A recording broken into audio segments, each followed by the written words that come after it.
Rage on that beat, going crazy.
Rage on that beat, going crazy.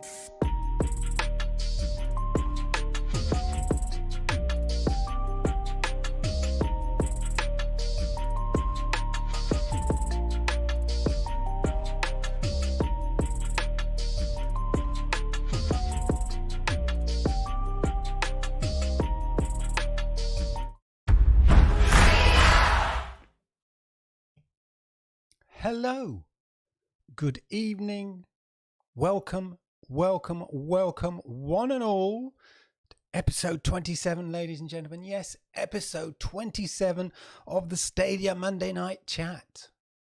I am, of course, your host as we travel through the travel corridor to the non-COVID destination of Stadia. Welcome. I hope you are all well. I hope life is treating you well. And you've had a good chance to kick back and play the myriad of games that have been offered from Stadia this week and this month going forward, etc. It's been good. Before I forget, happy birthday to Sean, aka Wolock, in the chat. Everybody say happy birthday to Wolock in the chat, because it's a nice thing to do. It's just a nice thing to do. Anyway, as I said, I hope you're all well. Hope you've had a chance to play the Stadia Pro games, the 6 Stadia Pro games that are on offer, Marvel Avengers, all of that. It's been a good week or so, hasn't it? And you know what? It's just going to get better because we know there are more titles coming this month. So it is good. Things are good, and I hope you are all good as well. Let me know what you've been playing in the chat as well. I always like to see what you've been playing in the chat. Put it down there. Let me know if you played Marvel's Avengers, all of that kind of stuff. What have I been playing? I hear you ask. I thought you'd never ask. You'd never ask. What have I been playing? Well, obviously Super Bomberman. Great. I can't see myself winning that. I just get into a kerfuddle and tend to block myself in and blow myself up, or I'm not fully aware of all the controls. and the power-ups and stuff. And so I kind of rely very much on staying out of trouble and pressing BBB. But it is a very addictive game in terms of you just go, one more game. Another game. Just one more game. Okay, this is the last game. Okay, this is the last game. And as I say, when crowd play comes along with it and all of that, more on that in a bit, of course, it's going to be absolutely great. So I've been enjoying that. Let me know what else you've been playing. Hitman. Been really enjoying Hitman. I played the intro to Hitman 1, I think it was, at the training session anyway, on a free trial when it was on the Xbox.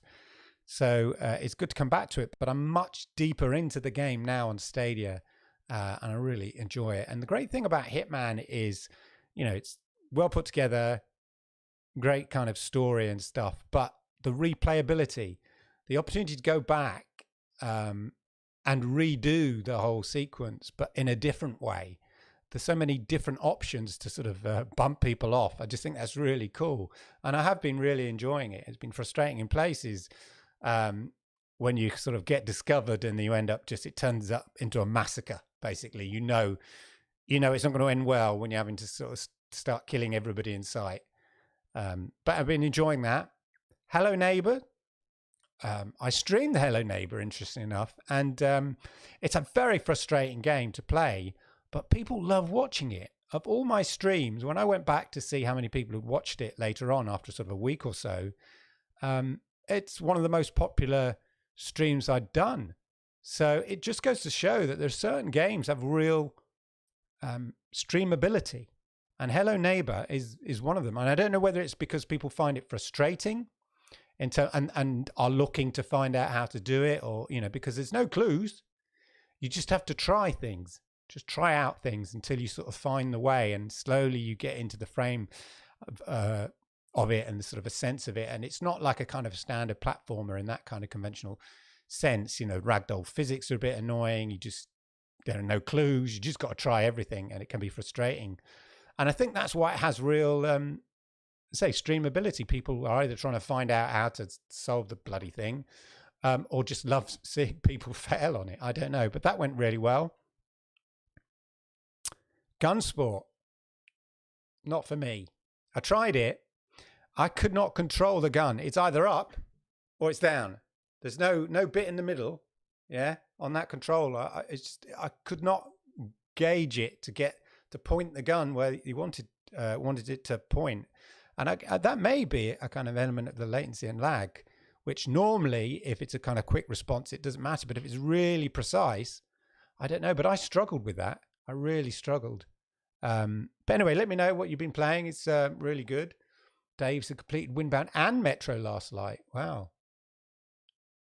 Yes. Well, I wouldn't have got anywhere without you, Dave, on my Hello Neighbor session. Yeah, Gunsport, struggle with that. No news on Destroy All Humans Assassin. Alex Assassin yet.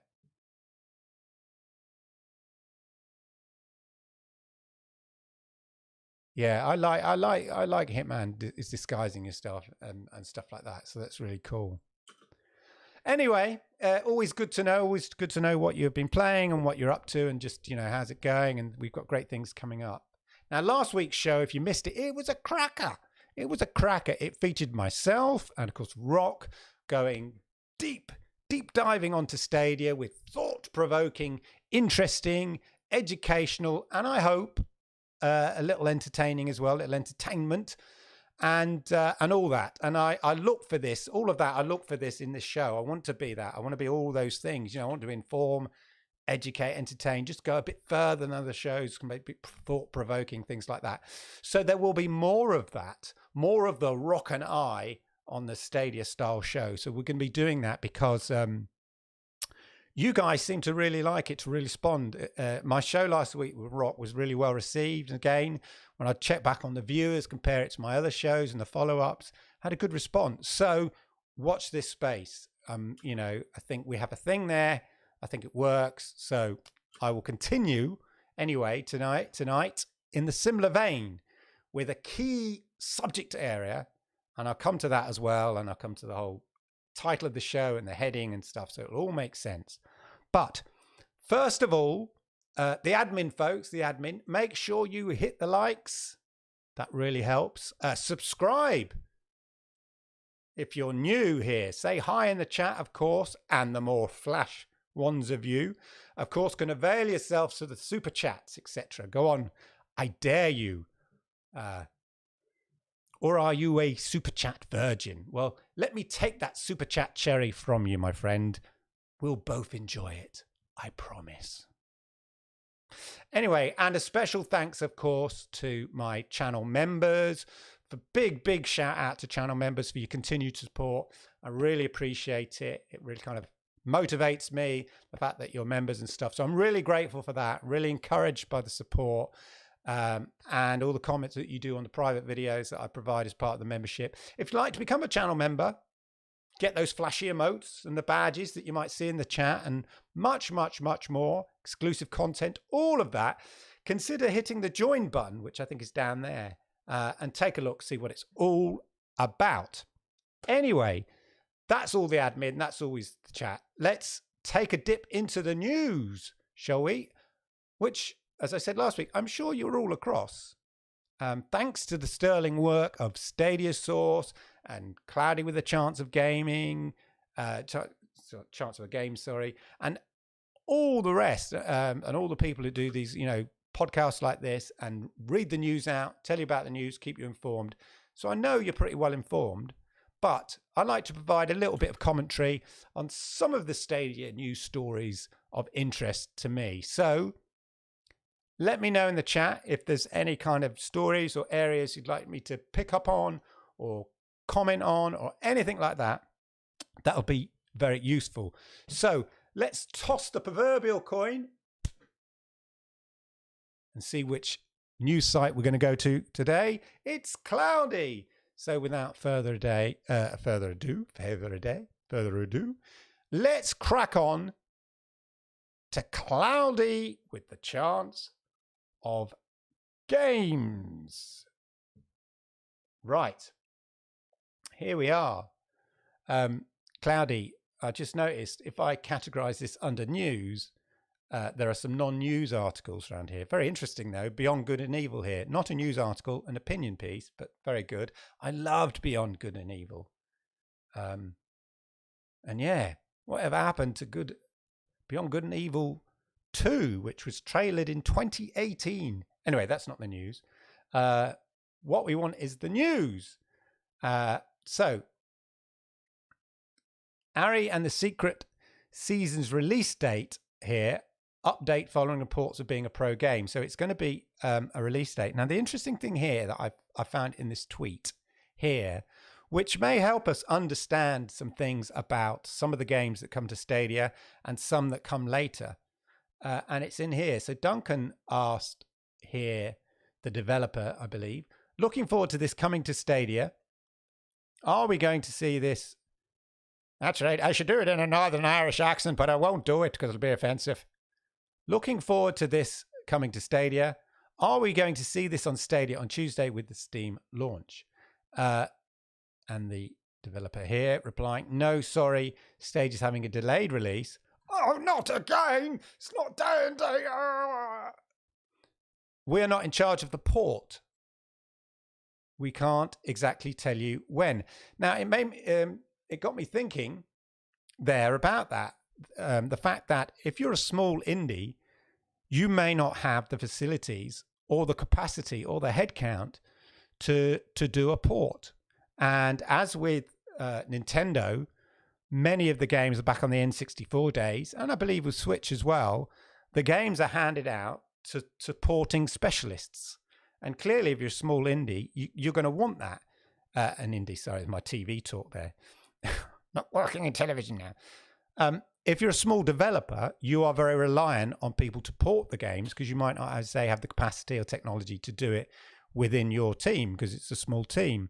But if you're a larger developer, you probably can afford to have a separate team on that, and also if it's early enough in the development phase, be in a position where there you can run parallels to all the platforms that you're delivering it to, and therefore deliver things day and date. Just an interesting thing to note, really.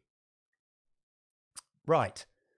So that is just something I picked up on today. So Gods of War, whatever, here was is now be called Immortals Phoenix Rising.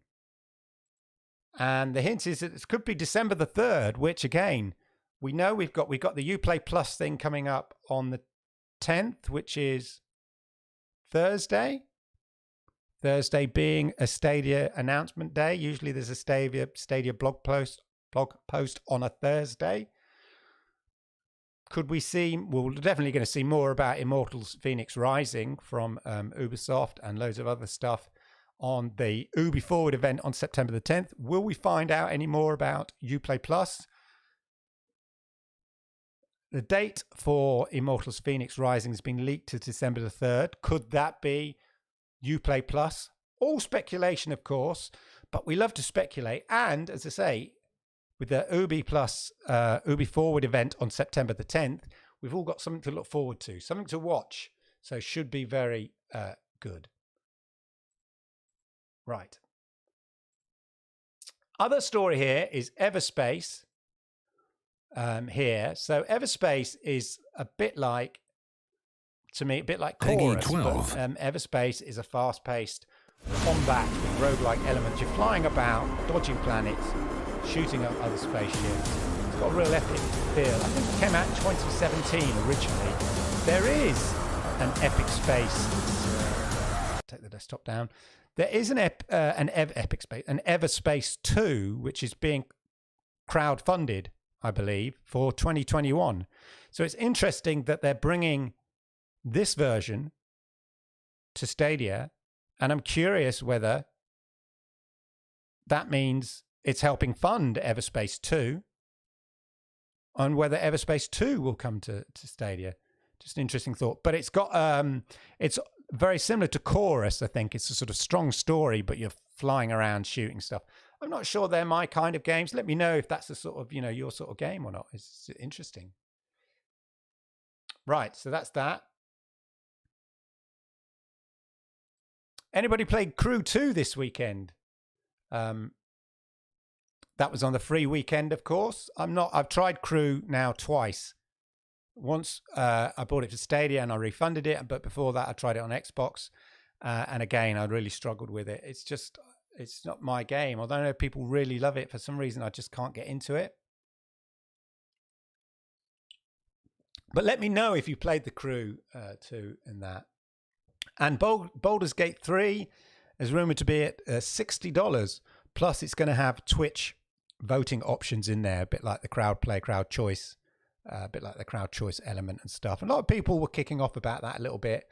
But it makes sense if you put the functionality in and you can adapt it to the biggest streaming platform in the world, you do it. It would be nice for us to have that exclusivity element, Stadia, to be the ones that have that exclusive element. But Twitch are clearly looking at those things. It's harder for them to sort of maybe, they have to kind of approach individual developers to get these things integrated. Much easier for Stadia because they are, Google own YouTube at the same time. But yeah, it makes sense that that the developers, Larian Studios, have sort of added the functionality, and the very nature of the game lends itself to that kind of crowd play, that it's also going to be a version of it will be on Twitch. Why wouldn't it be? I mean, if I was Twitch, I'd be on them like a pack of wolves going, come on, we'll have that, please. We're much bigger in terms of live game streaming than YouTube. So, again, I'm not surprised by it, but there you go. So those are the kind of the main, as I say, I'm not going to go through all the news stories. You can pick and choose the kind of stuff you like. They're the main news stories that kind of caught my fancy, as it were, this week, and all that sort of thing. Anyway, love Crew, can't play since my Chromecast Ultra overheated. Oh no. Anyway, let's get to the main topic of the day, ladies and gentlemen. Yes. Welcome to this week's show entitled, What the Hell is Wrong with Stadia?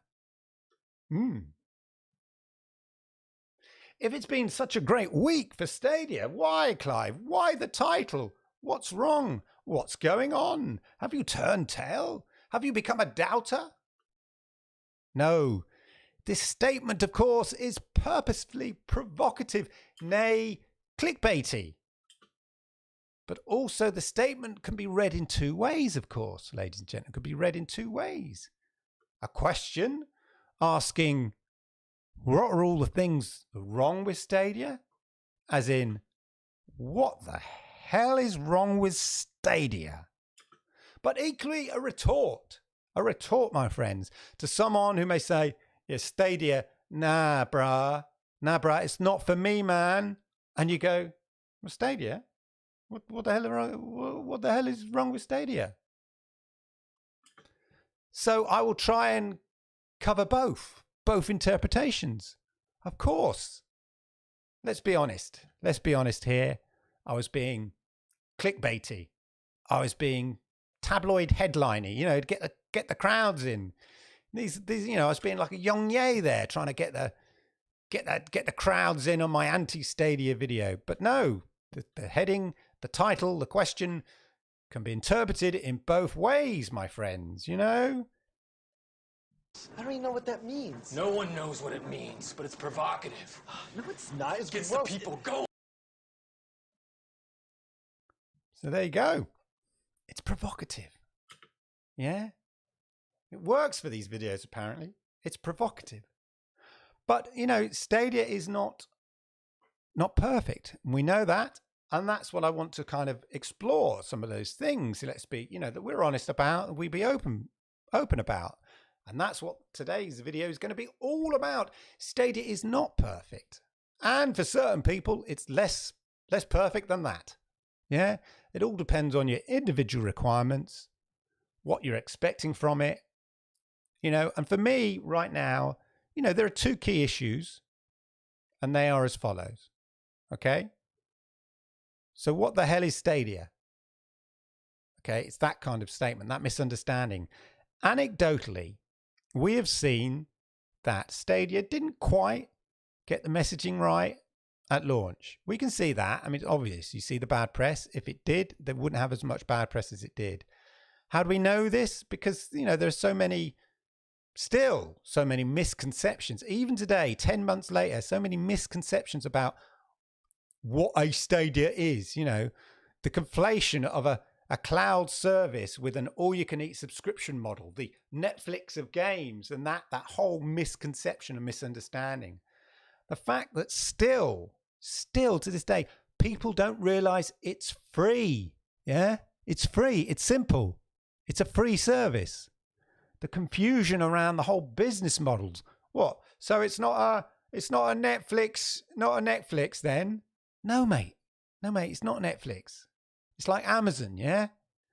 You buy and watch the films you want to, or subscribe to Amazon Prime and you get a load of film and TV thrown in for free, gratis. Obviously with Stadia, plus you get the benefit of 4K, HDR, etc. Simples. So why is this? Why is there this confusion still? Now, I'm going to stand on the shoulders of another Stadia content creator here. So I don't know if any of you saw Eddie, aka Eddie Player One's interview with Marcel Campos, who is the ASUS Global Marketing Director, I believe. It was a really, really, really, really good interview. I highly recommend you check it out. It was last week. Eddie Player One and the team there, Black Eye, Chase, were interviewing Marcel Campos here, who is the ASUS Global Marketing Director, and he was talking about his amazing gaming phone.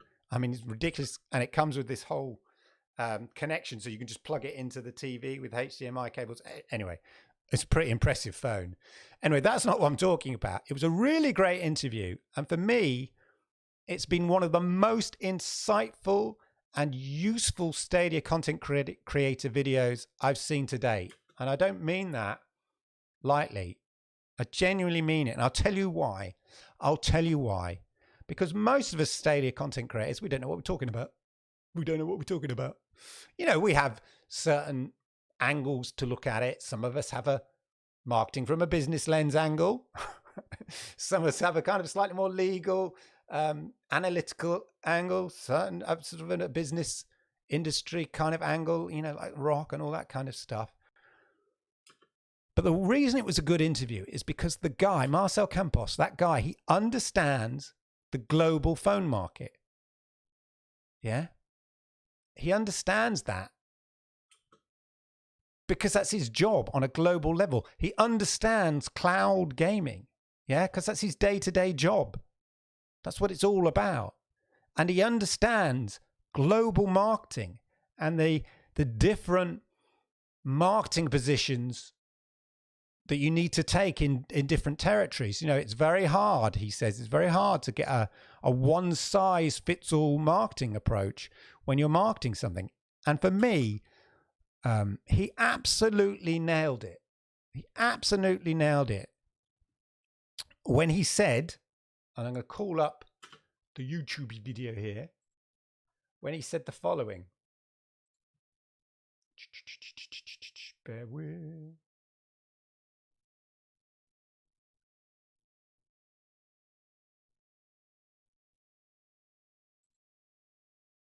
Right, let's get this right, ladies and gentlemen. The director just said, keep rolling, we'll work it into the... and then you can go to the other events. But actors aren't just loved here in Hollywood, they are loved as the world time, over because they're recognisable. You can be anywhere. You could be in the third world, okay, and you get a glimpse of a Hollywood star, and it makes you feel better. I've got a video playing, okay? 1 second. You could be a little... Ooh, right, didn't mean that. Playback. Oops. Beginning, the technology around Stadia is probably the most advanced one for cloud gaming right now. At the same time, is the most complex one. And in the beginning, they're still trying to put the dots together to make it work right. They know they're in the right direction at that time, but they couldn't show that ready. So some of the media, without understanding how the thing works on the background, they criticize it. Right. Because it was so brand new, mind-changing that nobody... How is this possible? I would get comments still saying, no, it's against the laws of physics. It can't work. And it works. We can definitely it doesn't work, but they couldn't explain to every media how it works. Right. Mr. Again, Field. they are in GDC, so they have also constrained time on their event. Right.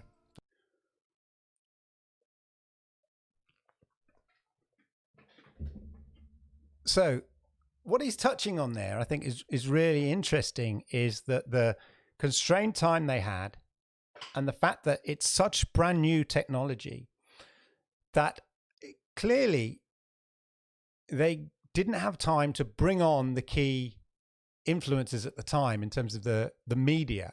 And that first presentation as well, he talks about how they did the right thing by presenting it at GDC to the developers. And I've talked about that before, about, it's about convincing. That first launch or announcement of Stadia was aimed at the developers and the publishers. This is the technology we've got. It's all about technology. And in a way, that shouldn't have been for the media. It should have been for the developers and the publishers. And then Mr. Campos goes on to talk about how then you go to... forget what it's called now, but you go to the other media shows, CES, you go to CES and stuff like that, and then you talk to the media, but you get the media on beforehand. You show them the technology, how it works, so they understand the concept. And that kind of led me to something else as well. So I was watching this, well, I wasn't watching actually, my son was watching this video. Actually, my son was watching this video about the history of Windows 10. Yeah, rock and roll. My son, my 10-year-old son, lives a rock and roll life.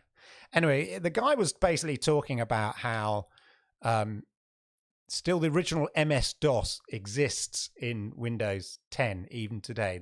They basically built on it. But if you look through all of the various Windows, the kernel of the original MS-DOS is still in there because it has to be able to kind of talk to so many old systems and stuff. Anyway, that wasn't what he was talking about.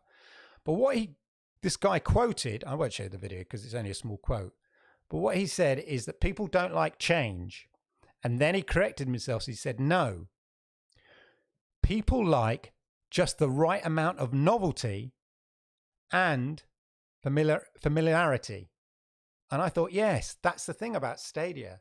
It is not that right balance, oddly enough, of the novel and the familiar. It is so out there in terms of a new concept that it really did require, I think, bringing the press with them earlier in terms of explaining. And this is exactly what Marcel Campos said in his interview with Eddie Player One, bringing the media with them and explaining to them how this technology, which for all intents and purposes shouldn't work, how it does work. And the other thing he mentioned is that in some territories, like he quoted you in the UK, where they just show and telled it. So they had an Xbox, a PlayStation, and Stadia, and they just got people in the street. They showed it and said which is the best. They didn't show which was playing which is the best. And then they go, oh, it's the Stadia one. They didn't even know. And in the UK, people responded to that. And he commented on how in the UK, the Stadia response was really positive, was really good. And it was just very interesting in that. So it just got me thinking about that whole concept. It's not the first time I've heard this thing about change can't be too radical.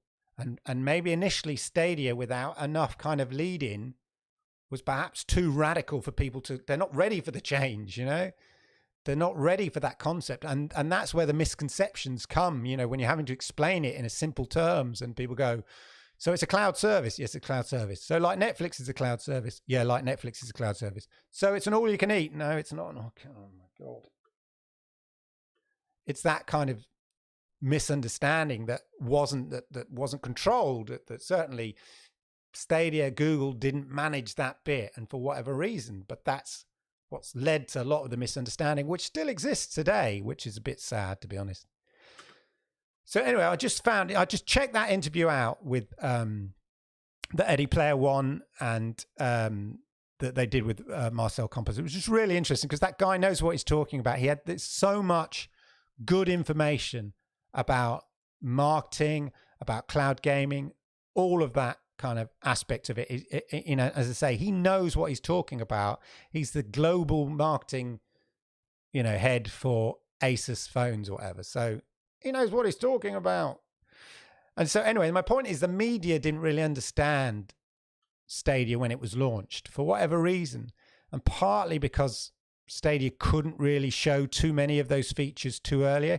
They had to sort of get it out and get it to the developers and the publishers. But I guess by that time they're showing it to the press as well.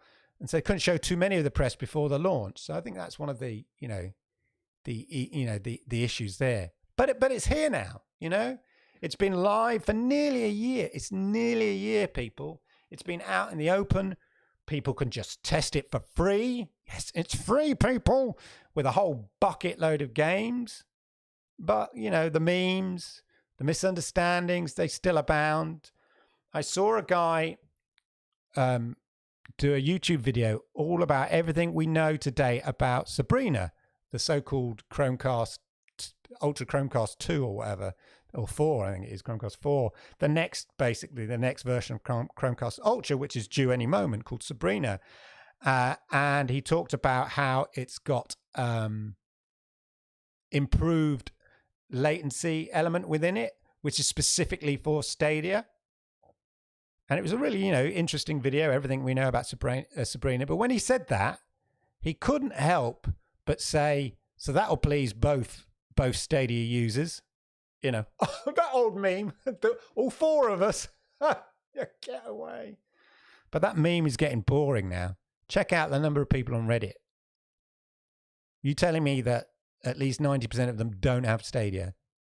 Yeah, there's plenty of people who've got Stadia. Anyway, they're becoming more and more outdated. Dave Whitnell said he saw that. It was, it was a good, interesting video. Just this, it's outdated, stale jokes. Get out of here. Bored now. When Stadia, and we touched on this last week, when Stadia is ready to roll out to other countries, you'll then have a near fully formed package.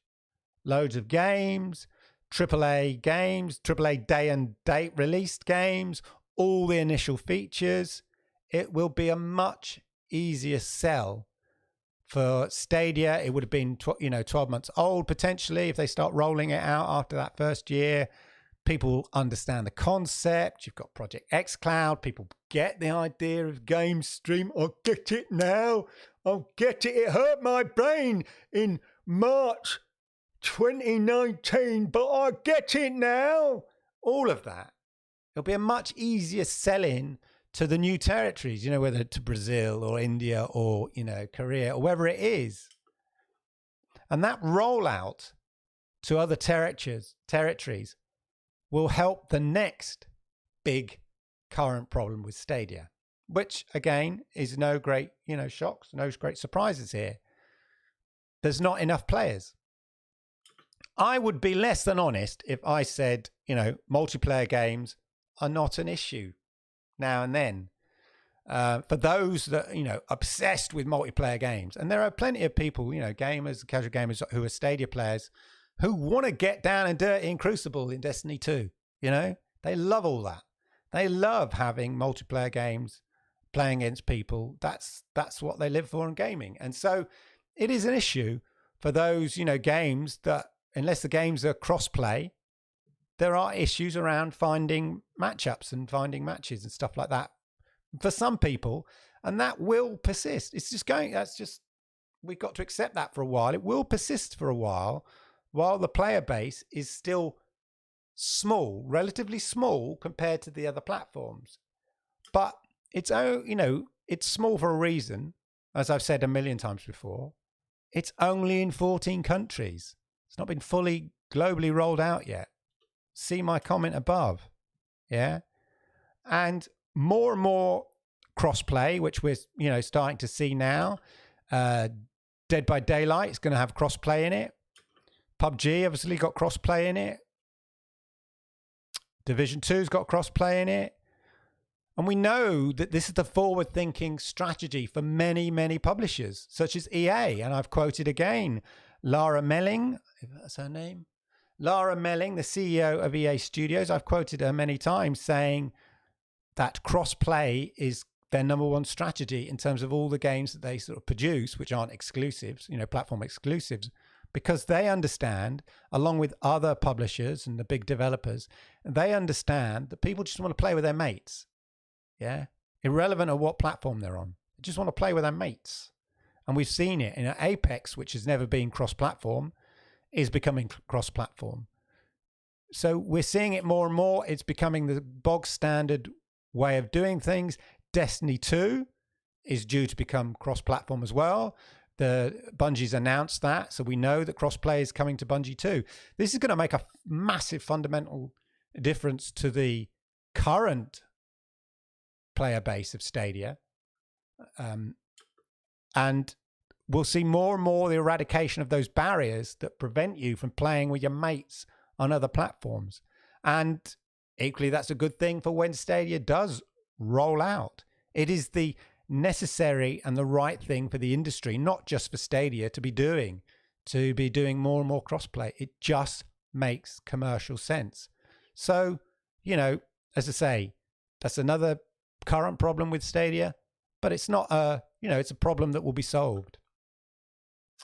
So those are my the two issues I have with Stadia at the moment. And when I say issues, they are undeniable problems, perception and player base, but they will change. And we could talk about why some of the features aren't there, and I'll come to that, a bit later. But things I'm not worried about, I just noticed something about Gambit. Yeah, I've never had a problem with Gambit. And to be honest, I've never had a problem with Crucible, where you're playing 3 by 3. It's some of the more obscure ones that you might have a problem with. But Gambit's never been a problem for me.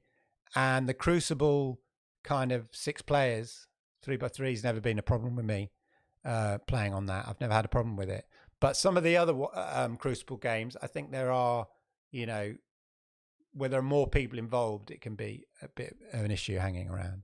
But for me personally, I don't spend all my day in those sort of things, so it's not really an issue. But I understand that some people do, so there we go. But the things I'm not worried about that people kind of raise and stuff, and, you know, so one of the classics, of course, is AAA games coming day and date. I'm not worried about AAA games not being day and date because we've already seen many already have been, and many will be, as Stadia is much more in the, you know, becomes part of the development cycle, much earlier in the development cycle of games, delivering over the next 12 months. All the Ubisoft AAA games, Assassin's Creed Valhalla, Watch Dogs Legion, Far Cry, all day and date, come to Stadia day and date. Formula 1 day and date. Marvel's Avengers was day and date. Doom Eternal, day and date. The 2K games recently, you know, the basketball and the golf, day and date. So I'm not worried about that. And we're going to see it more and more. So it's not really an issue, and I'm not worried about that. It's a pattern that will become more and more the new normal, to use a popular phrase at the moment. So again, the other thing is, where are all the features? Yeah, where are all the features we were promised? You know, there's no crowd play, no streaming to YouTube, no family share. And that's true. It does seem... Someone's called himself a moron here.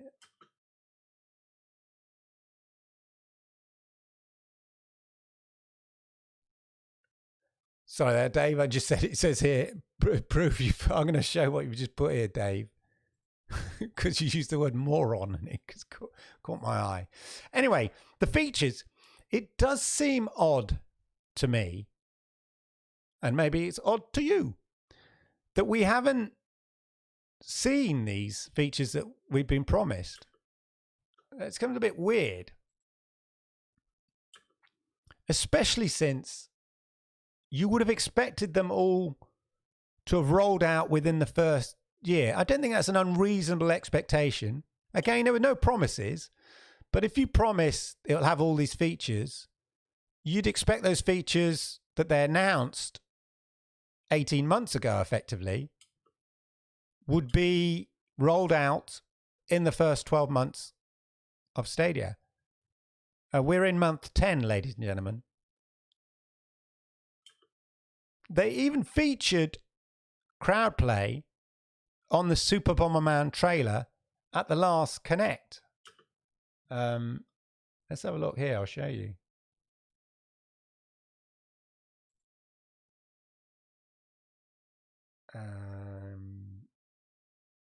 Plop, plop.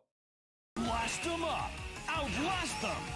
Be Bomber 1!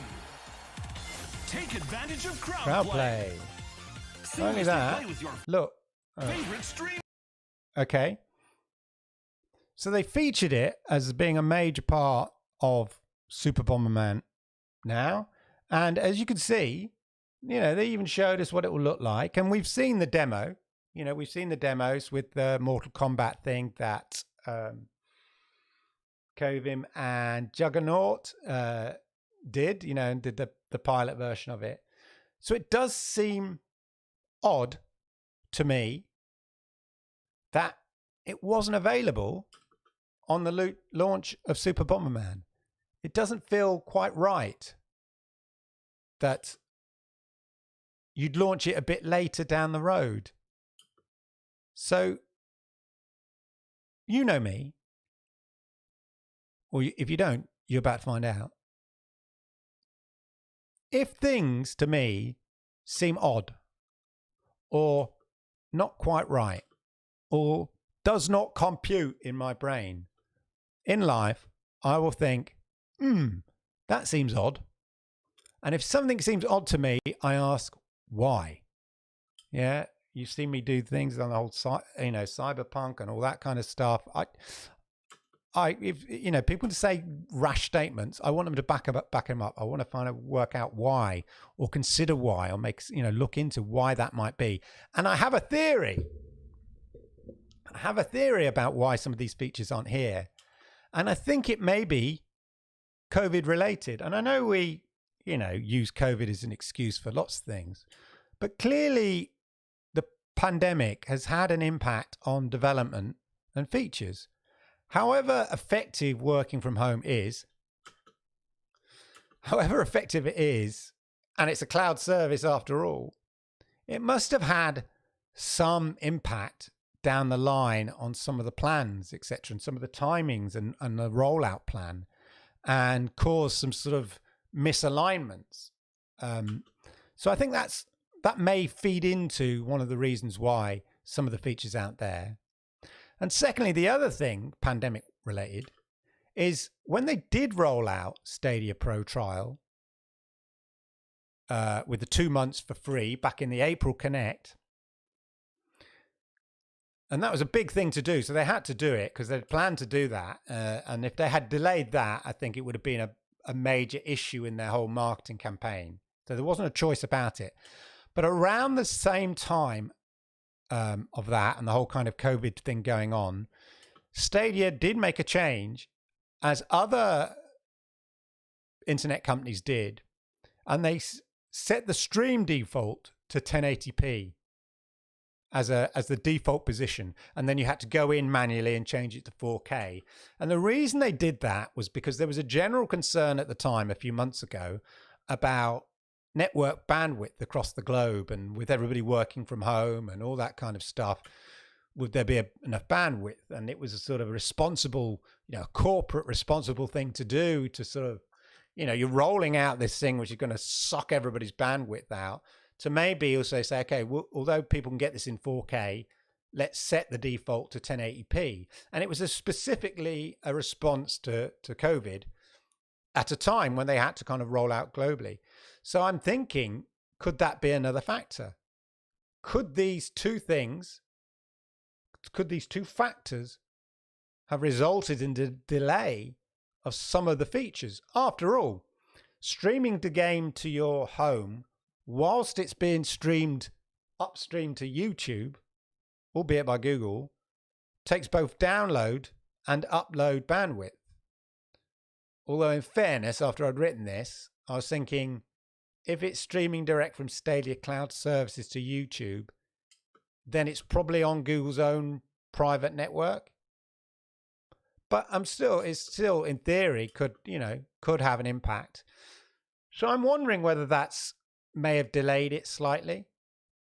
Again, I'm absolutely speculating, but I'm trying to think why it hasn't rolled out, because there is no real rhyme or reason that it hasn't rolled out, or they didn't roll it out with Super Bomberman launching. So I think there's been a genuine delay. And one of the things that has caused delays has been the COVID and pandemic. So I think it could be, a strong reason. I can't think of another strong reason why those features aren't here yet. When you promote it here on the stream, on your Connect, and you even show what the screen looks like, and it's a big feature. And like a second before this, you had the big crowd play bit in it. And then they also mention it, of course, on Dead by Daylight as well. I think it genuinely been delayed. But I'm not worried about it because that's all it is. It's a delay. They've got the technology working. They know it works. We know that. We've seen it. Juggernaut's showing us. We've seen, and the other guy, I forgot his name now. The other guys. So they will come. So I'm not worried about it. They will come, and I'm confident.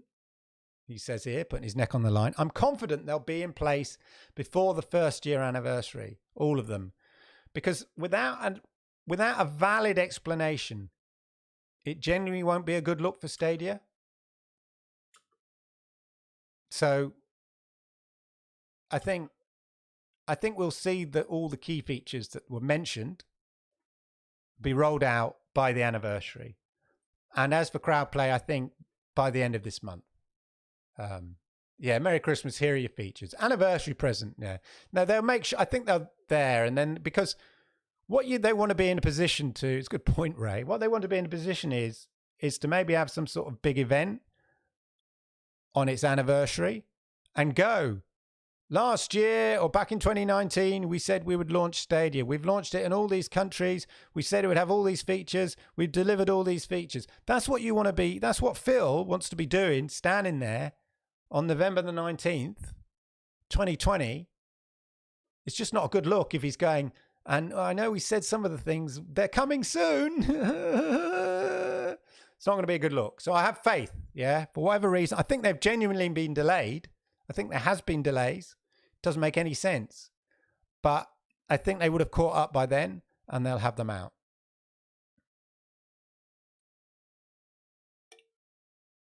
Thanks, Chase. Happy Monday. Exactly. Jerome, exactly. They would be crucified over it. So, I mean, we know it works. We know this stuff works. I think they're just waiting for the right time. But I think clearly there's been some delays in it. The other thing I'm not worried about as well, a common thing that comes up is the business model. Oh, man, Stadia business model sucks. Or, I don't get the Stadia business model. Or, Stadia business model is the problem. Having to pay $10 and then buy your games, that sucks, etc., etc., etc., etc. Again, most of this is based on the wrong assumptions that people have or thought about what Stadia was going to be. Because I mentioned it before, the Netflix of games confusion, which I lied to earlier, or a misunderstanding that Stadia is actually free. As I've said before, it's free and you don't have to be a pro member. Just buy the games you want to play them free of charge. Of course, that's, one of the reasons it didn't quite launch like that, although there was a free element if your pro subscription lapsed after that first 3-month trial when you bought it. But it wasn't a day-on-day, launch thing that you could enter Stadia for free straight away, because you didn't have a choice, because you got your free pro membership for three months. But anyway, it's free. We know that. And as I stated earlier, Amazon on demand, okay, and Amazon Video as his basic term, and Amazon Prime is the better comparison. Yeah, that business model seems to do all right for Amazon. You know what I mean? Some people don't want to subscribe to all the films and the television you can get with it, but they do like to be able to buy the odd film, or rent the odd film, or buy the odd TV series. There was a interesting article. Oh, Wolock, generous. Thank you, sir. Much respect to Sean. It's your birthday. Thank you. Is that like sharing a slice of cake there, Sean, with me? Is that your slice of birthday cake you're sharing? It's very sweet of you. Thank you very much. There was an interesting article. Oh, look, you can get a response. We even get, look, the super chat there. Ooh.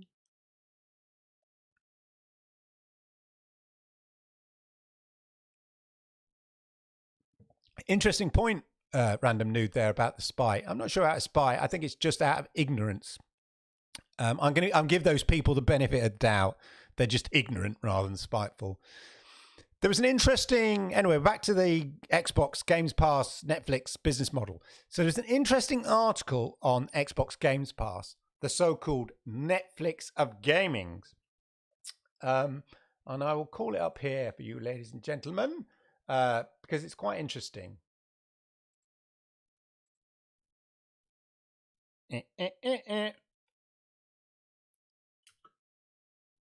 So this was in Laptop Mag. Say that carefully, please, ladies and gentlemen.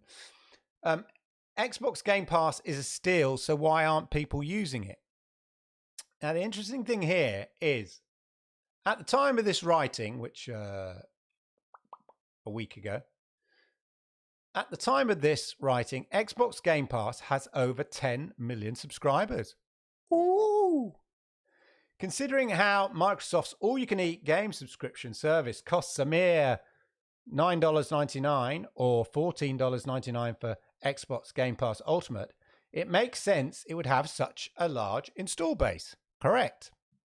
And while that sounds like a substantial number, 10 million users, it pales in comparison to the 90 million install base of Xbox Live.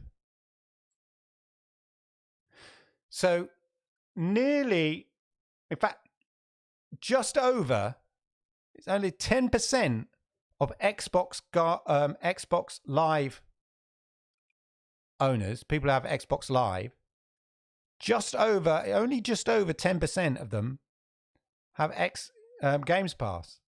So given its apparent value, you have to ask the obvious question, why aren't more Xbox Live members subscribe to Xbox Games Pass? It's a really interesting article. Now, one of the reasons they talk about is the FOMO, the fear of missing out. So if a new big AAA title comes that's not an Xbox exclusive, you don't want to miss out, and you want to spend your money on that. You want to spend your money on Cyberpunk or whatever. If you've got your Xbox X or whatever, you want to spend your money on Cyberpunk. That's what interests you. The big, new Call of Duty. I want my Call of Duty, I want that. Those big games. There are people who are interested in those big games, which just aren't on Xbox Games Pass. So therefore, Games Pass doesn't appeal to them.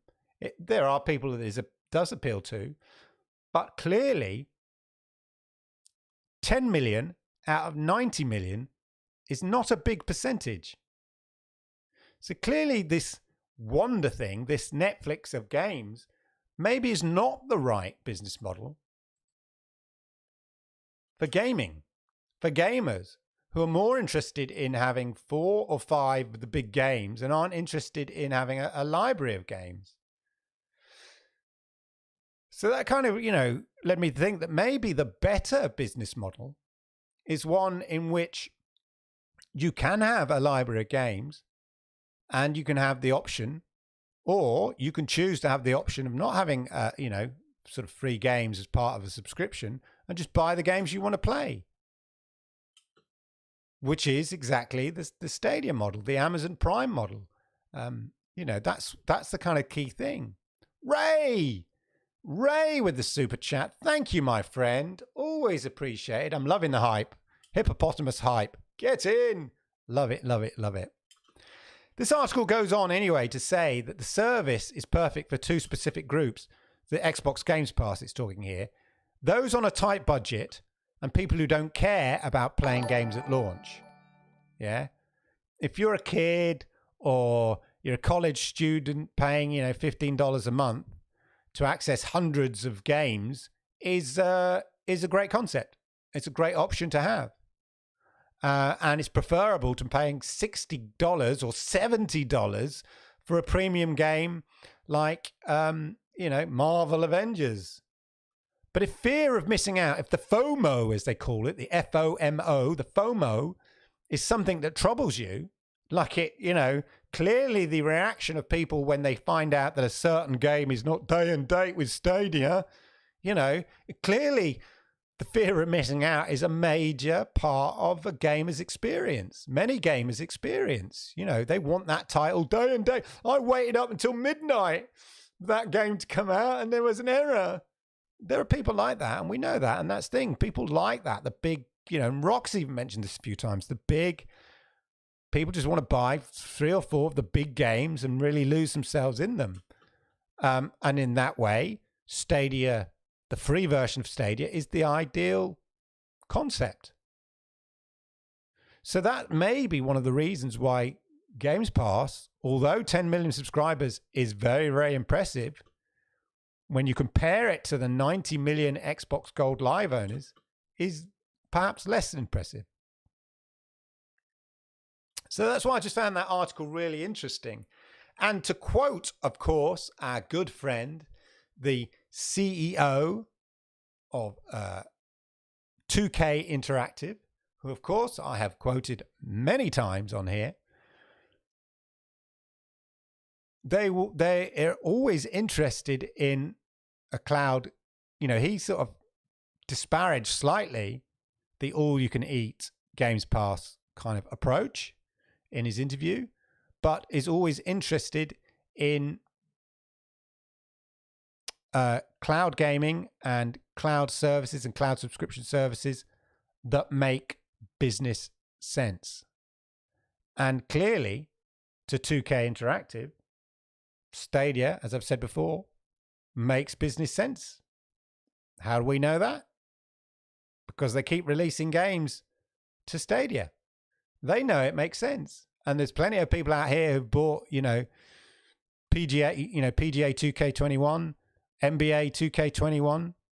So I think he knows what he's talking about, the CEO of Take-Two Interactive, and the fact that they continue to support Stadia and the Stadia business model. The other thing, of course, about Xbox Game Pass is that they have games roll in and roll out. So, you lose games as well, which is, another potential flaw in the Games Pass model, especially for gamers who like to go back and replay games or get distracted by other games and then come back to it and then they realize it's gone, like Red Dead Redemption 2 was in there for a very short period of time. GTA, I've quoted before, was in there for a short period of time. Not that long. I can't remember how long, but it wasn't that long. And then it disappeared again.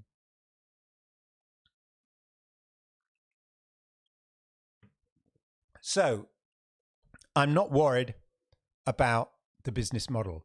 And another interesting thing about Xbox Games Pass is Microsoft themselves have admitted in a quote that it's not a big profit play. They're not in it for the big profits. They know that.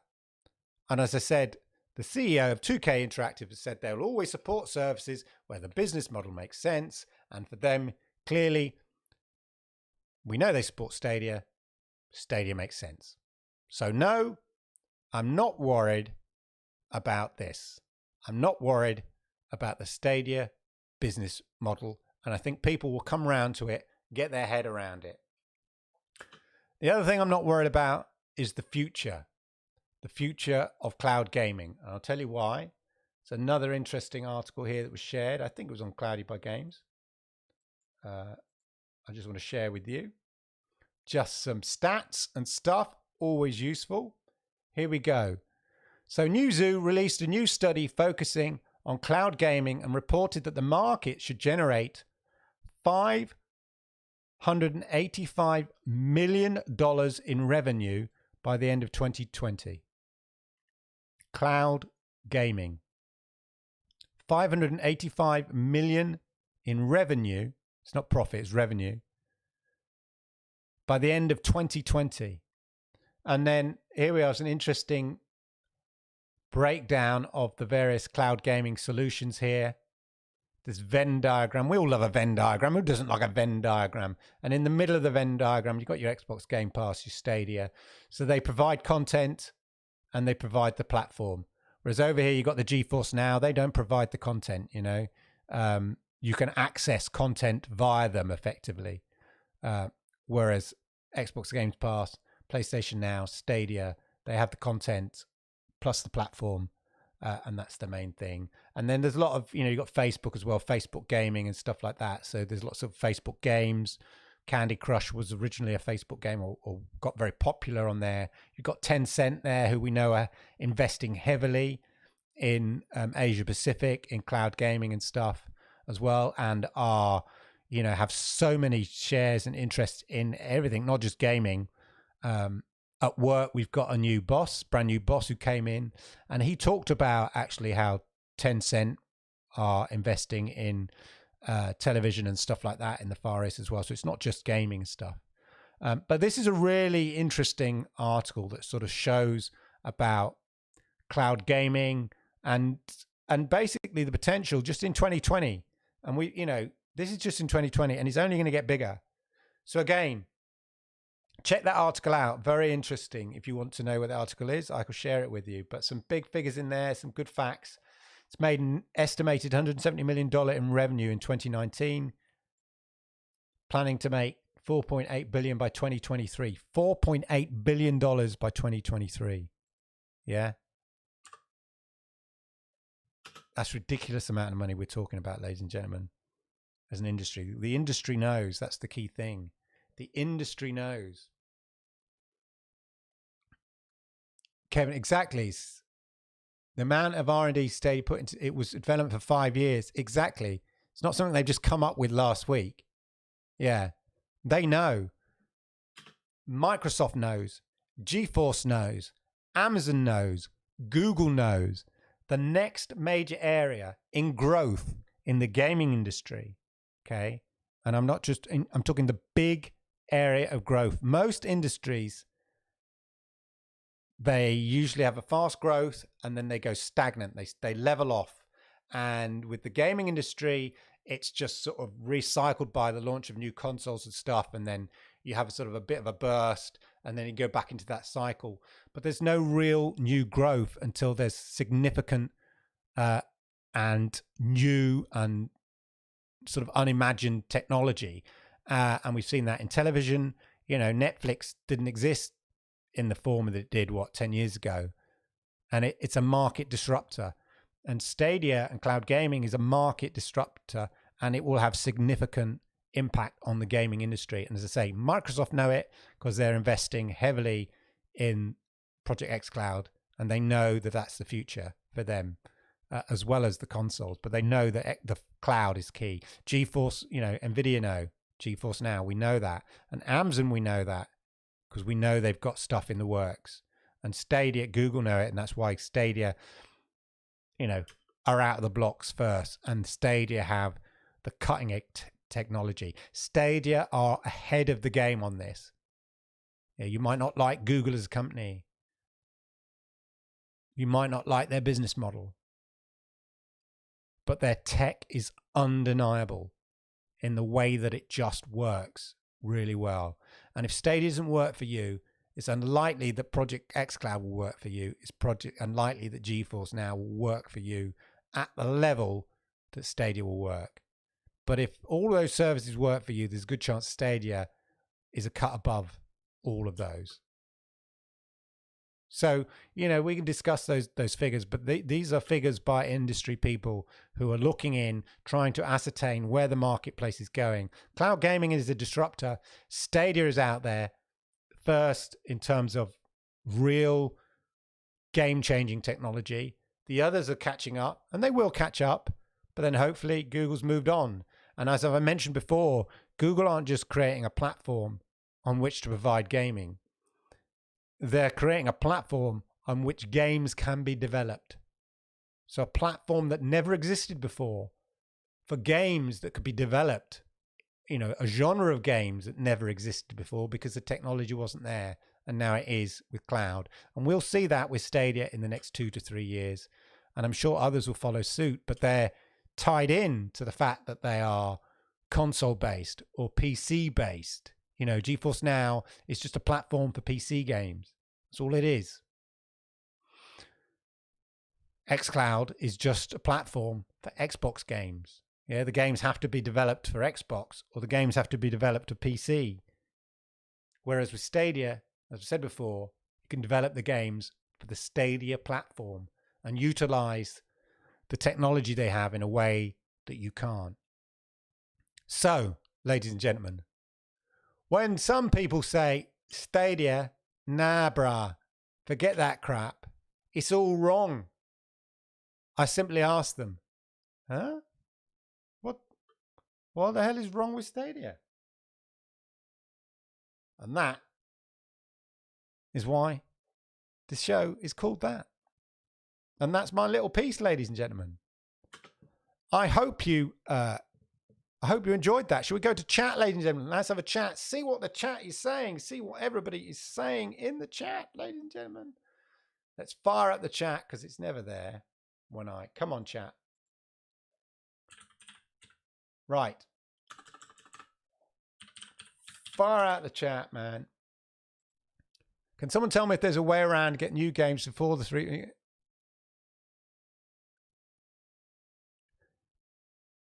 Yeah, I think, Michael, the thing with Stadia is they try to launch globally, and I think they probably feel that's the optimum time because they're sort of Californian based.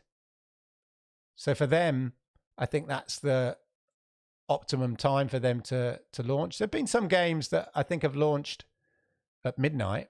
I think Doom Eternal launched 1 minute past midnight, I'm sure. I sure seem to remember it. It wasn't at midnight. It was 1 minute past. There we are. There's a chat, ladies and gentlemen.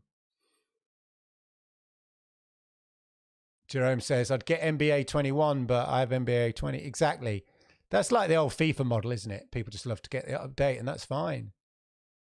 The amount of R&D, yes, exactly, Kevin. We said that. The amount of R&D Stadia put in. They started thinking of Stadia when they were developing the Chromecast. Yeah, it's been interesting, Resurrected there, Wi-Fi 6. It is going to be, I was going to do a video, actually, a separate video, not a Stadia video, but a video for this channel about how to optimize your house from a networking point of view for people that are working at home, because I see so many people struggle.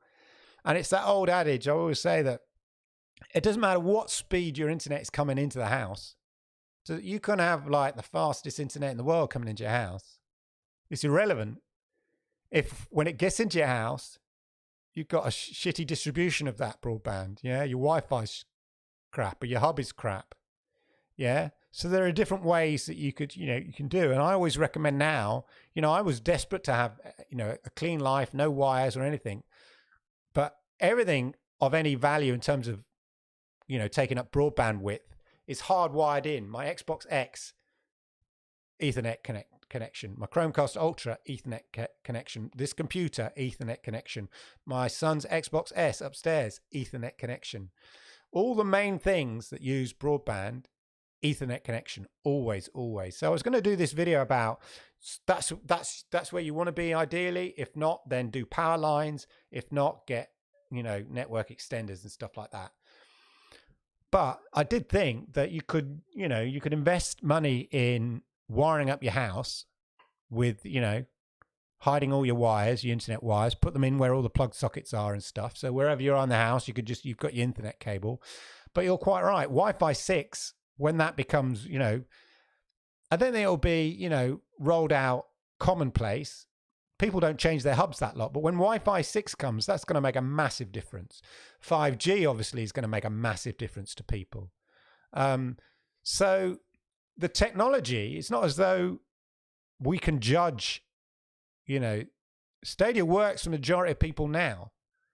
And it will work for even more people when, the standards, Wi-Fi standards and stuff like that get even better. And Wi-Fi 6 is one of those. It exists now. You can go out and buy yourself a Wi-Fi 6 box, a hub and all that kind of stuff. But when it starts being, when BT in the UK, BT start offering a Wi-Fi 6 hub as the norm and stuff, which won't be another sort of 12 to 18 months, I imagine, then you'll certainly see, a big difference. So that's kind of interesting. Oh, Resurrected. Yeah, that's the other thing. 2.4 gigahertz. What a nightmare. People just don't realize. The beauty of hard wiring and everything is that then my daughter and stuff can, spend all the time she wants on her phone watching YouTube videos and stuff like that. And it doesn't have a real impact on me. I have average of 60 megabits per second. So I'm not fiber to door, I'm fiber to cabinet here. So from the cabinet, the local BT cabinet, I got copper wire coming to the house because I live in a village. But I'm still getting 60 megabits per second. But that's fine. I get 4K on Stadia. My son can play on Xbox. And because we're all hardwired, it doesn't impact on anybody. It would be more of an issue if we were all using the Wi-Fi. But it frees up the Wi-Fi for anybody else who does want to use the Wi-Fi. Xbox, Clean Slate said, Xbox, Games Pass, and xCloud are much more like Amazon Prime than Stadia because it has an offline component. How do you mean? You can actually buy a DVD? Or you can download it to own. Although I imagine you need to connect with Amazon Prime so it knows you've got the digital, from a digital rights point of view. So you've still got to be in line. And most people, when you rent a video from Amazon, you watch it straight away. So you stream it. So I stand by kind of the model. Xbox Game Pass is closer to Netflix in its model. The Game Pass element is closer to Netflix in its model. And you have to be online for all of those. So if you're comparing the two, Stadia and xCloud, one is closer to Netflix, the other is closer to Amazon Prime. And I would argue that Stadia is closer to Amazon Prime. Yeah. I saw somebody on Facebook saying, he closed his comments, and I wondered it's because everyone's laughing at him, saying it would be good to have a facility to wipe your game file, like in your G drive or something. And I just thought, you don't get it, mate, do you? It doesn't. The only thing you're getting is a video signal. You're not getting any of the assets or the content or anything. You're just getting a video signal. Anyway. You should do the video, Clive. Well, I'm thinking I've got to write it. Yeah. Just obviously I deal with people at work, and yeah. It was not just about I was thinking it's not just about the technology. It's also about the setup, your home setup and stuff like that. That would be the thing. Like, so many people who work from home still work from their laptop. Why are you working on my laptop? Laptop wasn't built for long-term working, a 9 to 5. Even though we get given a laptop at work, we're also given a big screen. And the idea is you have a laptop there and you plug it into the screen in a separate keyboard and you're looking at the screen. Yeah, because that's the better way, the more ergonomic way, better on your back than to crouch over looking down at a laptop, unless you lift the laptop up, put it in the right position and stuff like that. So it's things like that, working from home, the whole kind of get yourself another screen, positioning, get yourself a gaming headset so we can hear what you're bloody saying on Zoom calls. I tell you, gaming and working from home are a great little kind of intersection. I have all the tech. I have all the tech here. I have my gaming headset. I can hear. I've got my gaming screens. My work is across 3 screens now. My laptop, this screen, and my other 180 screen. Says, yeah, if you're going to work from home and it's going to be a permanent thing, people, sort your work environment out. I know it's not the subject of Stadia chat, but there we go.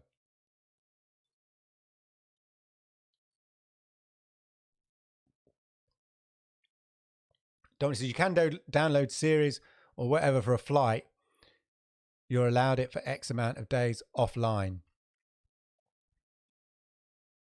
Are you talking specifically about MS Microsoft Flight? Sure, you've got to be online for that. Are you? Or you've got to download all the content. That was a nightmare downloading that.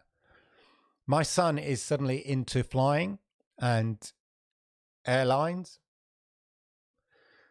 So he said to me, "Oh, can we get Microsoft Flight Simulator?" And I said, "Well, it's part Xbox Games Pass on the PC. Not that I like to put games on my PC. I prefer not to have games downloaded on my PC because they take up too much space personally. That's why I like the cloud. And also, it's not going to slow down my PC. But I downloaded it. It took me 2 days. 2 days it took me. The first, it took me all afternoon, and it wasn't the big file. The main file is 150 gig.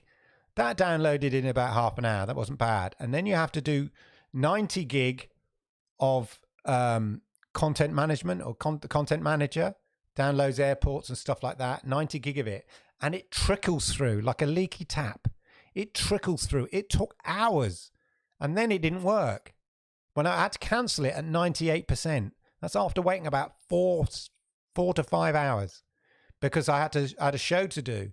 And I couldn't, download and stream and all that kind of stuff. So then I tried on the Sunday and say it took all day and I couldn't do anything because I didn't want to do anything on the computer because it would just slow it down even more.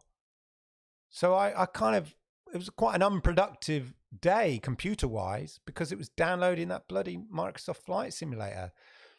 And I got it working and that's all cool, but it just took so long. A game like that in the cloud would be absolutely awesome. Dominic, no, I meant in relation to Amazon Prime. Oh, I see what you mean. Yeah, well, they do offer that now. Yeah, and in fairness, Netflix do that as well, don't they? Give you a download option. Again, that's because it's sort of customer related. So I get that point. There is that point. It's difficult to download, I imagine. Many games. There are not many games. Let's be serious. This idea that somehow you don't have to be online to play a game with an Xbox game. There are not many games nowadays in the 21st century, people. I'm not talking retro games. I'm not talking about your N64 cartridge and all that malarkey.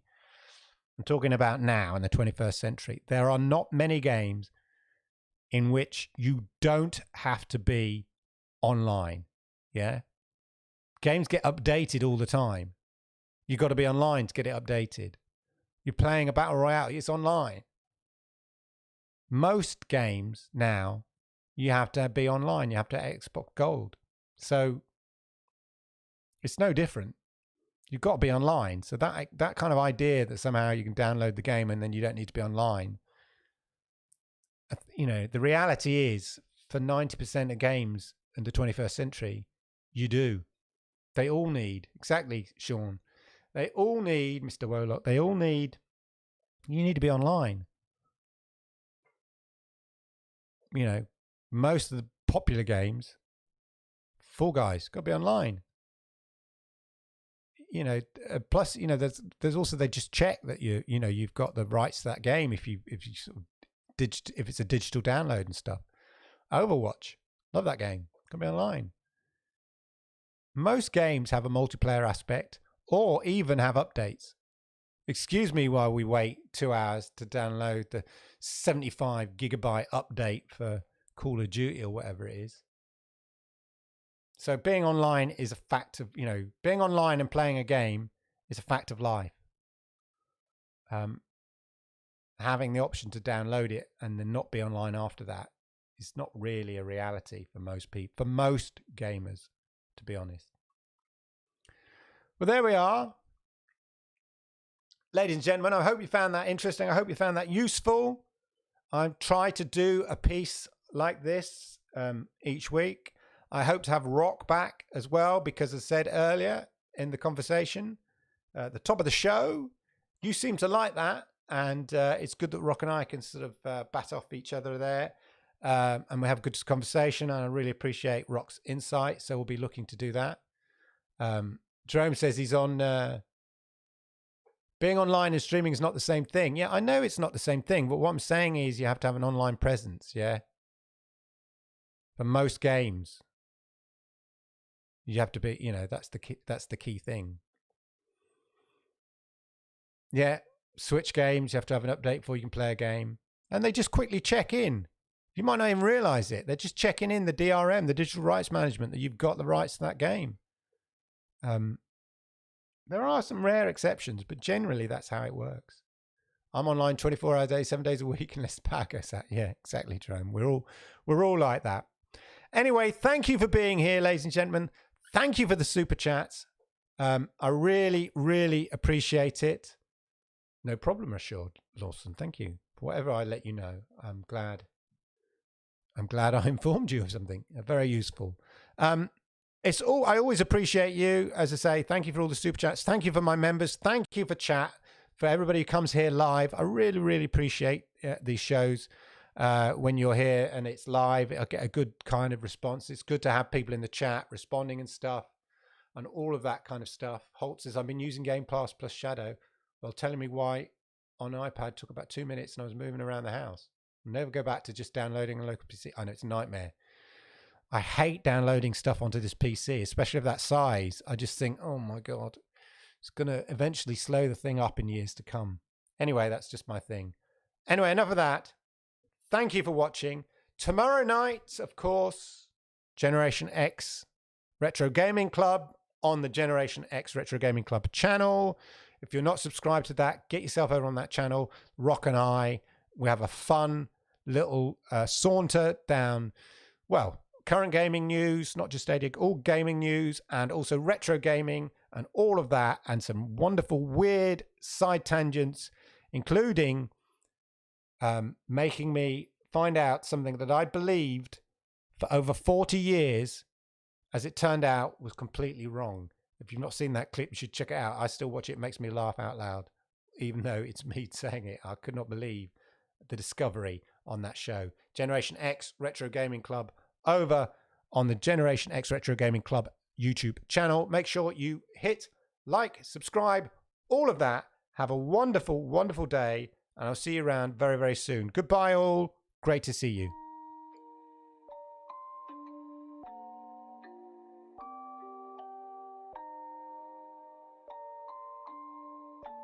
Rage on that beat, going crazy.